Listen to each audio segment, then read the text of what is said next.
Kita semua menyadari cepat atau lambat apa yang terjadi di belahan dunia manapun dalam waktu yang singkat akan masuk juga ke Indonesia.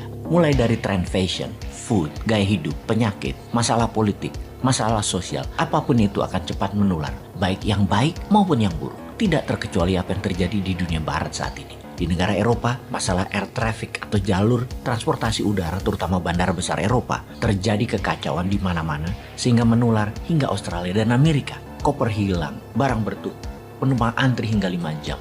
Ribuan orang cancel flight karena perubahan jadwal pesawat dan kekurangan SDM yang ketika pandemi di PHK hingga tinggal 20%. Namun sekarang di musim liburan summer, penumpang kembali sebanyak sebelum pandemi.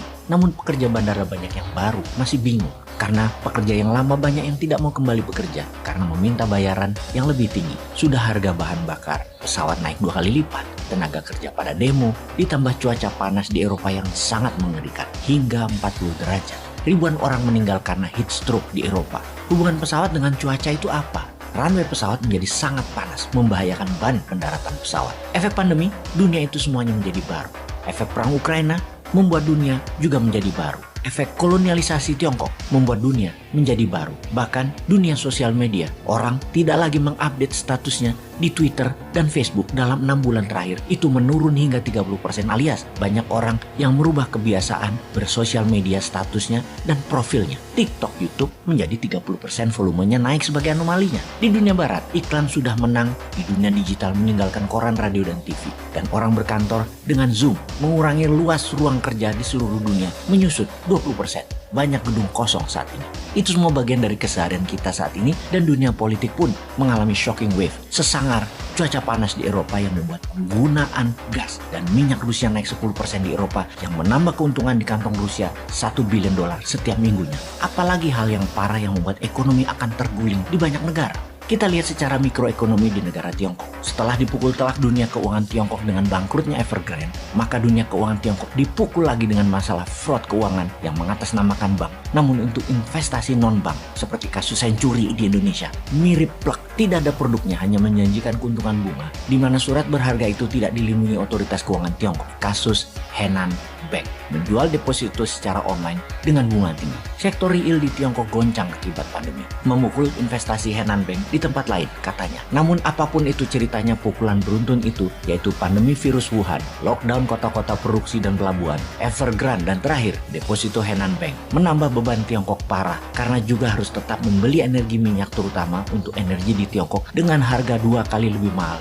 dibanding tahun lalu. Masalah besar di negara Tiongkok tersebut membuat strategi Tiongkok yang meminjamkan pembiayaan hutang ke banyak negara mulai ditarik-tarik.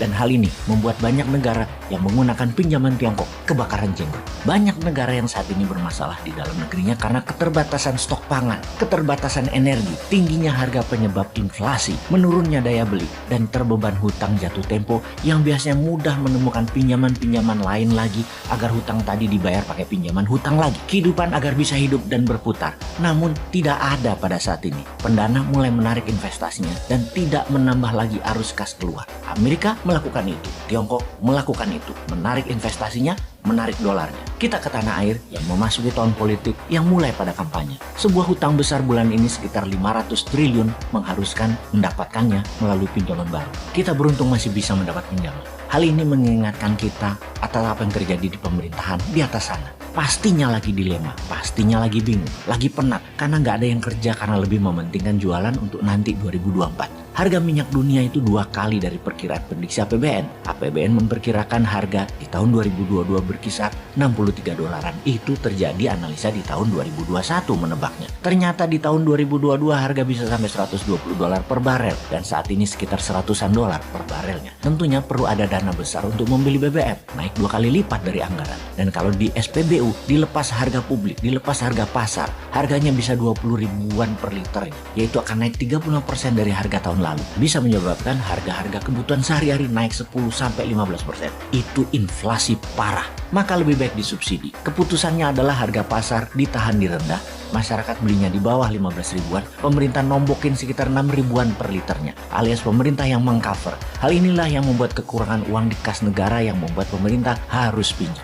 Ada 2 mata pisau melihatnya. Pro pemerintah sekarang akan menganggap tindakan ini baik, walau negara harus berhutang. Namun yang anti pemerintah saat ini akan mengatakan yang bayarin nanti siapa? Pajak digenjot terus, usaha nggak ditolong, malah ditekan. Yang nanggung rakyat juga nantinya, tapi yang dapat nama sampean pejabat di atas. Yang pro pemerintah menganggap hutang itu nggak apa-apa. Sementara yang anti hutang komen, hutangnya harusnya yang membayar yang membuat pinjaman tersebut. Maka pertanyaannya adalah, apakah itu menjadi hal yang produktif buat cover hutangnya, buat cover bunganya, buat cover pokoknya? Mana hasilnya? Kok malah ngutang terus? Rakyat menjadi terbebani dengan beratnya membayar pajak untuk bayar hutang. Hutang tidak produktif lagi. Maka banyak komentar yang menyatakan, coba kalau presiden selagi menjabat itu boleh melakukan apapun seperti ngutang, pinjam, gadaikan aset negara, tapi di ujung masa jabatannya harus nol kembali. Hutang harus terbayar, aset tidak ada yang hilang. Coba bayangkan kalau itu jadi KPI, Key Performance Indicator, indikator prestasi bernegara.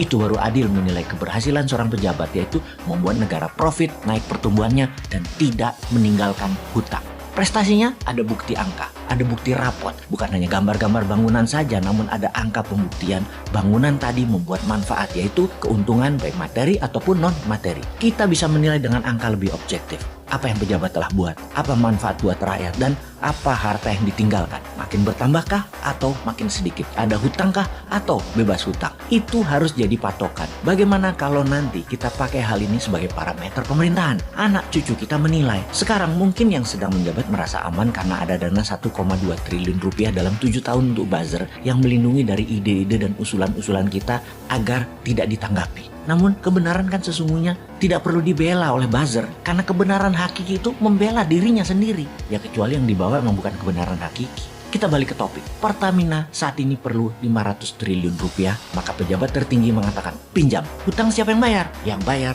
presiden selanjutnya. Inilah salah satu yang Bosman harapkan ketika mendapatkan mandat nanti.